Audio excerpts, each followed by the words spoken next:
Here I have LENOVO LENOVO Tab M7, and today I'm going to show you how to clear browsing data from this device.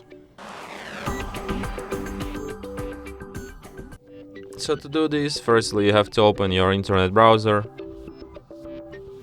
In case of Google Chrome, you tap here, go to the history section, tap clear browsing data. So you can perform like a basic history clearing or advanced.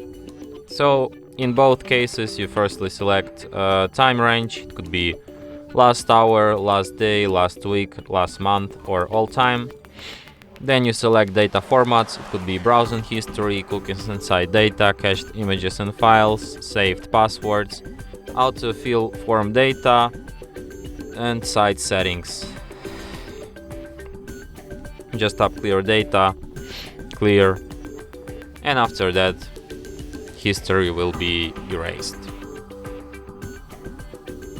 And that's it. Thanks for watching.